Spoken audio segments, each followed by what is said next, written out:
In this first session on breathing, we'll look at the theological ground. Why would a Christian be interested in reflecting on breathing or doing breathing practices? There's very good theological foundation for that. We'll take up the practical implications of it later, but let us go to the Bible and see what we find there. In chapter 2, verse 7 of the book of Genesis, we have one of the accounts of creation. It is said there that God took up the soil of the earth, breathed into it, and humanity was created. The breath of God is a creative act whereby God brings about new life. We find in the Jewish scriptures many references to the breath of God creating. Let me give you a couple of them. In Psalm 104, verse 30, we read the psalmist saying, "Send out your breath, and life begins. You renew the face of the earth." The word for breath there is the more common one used in Hebrew, ruach. It has a very special meaning. It can mean wind or spirit, but often enough it's about God at work, creating, breathing divine life.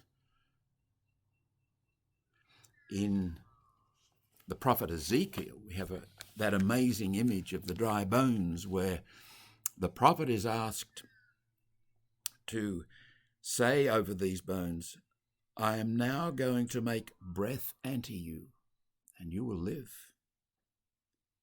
And further on he said, "Prophesy to the breath. Prophesy, Son of Man, say to the breath, the Lord Yahweh says this, come from the four winds, breath, breathe on these dead so that they may come to life." In the Christian scriptures, we find a continuation of this metaphor for God's creating capacity through breathing. You recall in John's Gospel, right near the very end, chapter 20, in fact, after the resurrection, the disciples are gathered in a room that is locked. Jesus appears amongst them. He breathes on them. This is a new creation, a clear reference to Genesis chapter 2, verse 7 and the Jewish tradition of God creating. But we have here something new, and that is taken up by Luke in chapter 2 of the book of Acts. The disciples are gathered at Pentecost, and a great wind comes upon them. The wind of God, the breath of God, the Spirit of God.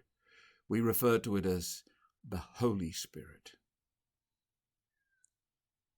This breathing, this creating presence of infinite love, mercy, goodness, truth,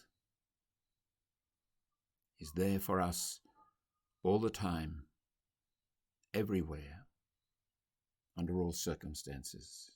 Our own breathing reminds us of God breathing. We breathe because God breathed the breath of life into us. It behoves us to pay attention to that. In fact, it is a marvelous gift by which we can make of any moment, anywhere, a place of encounter with the living God. It is that we will take up in the next sessions, where we talk of some of the practical implications of paying attention to our breathing.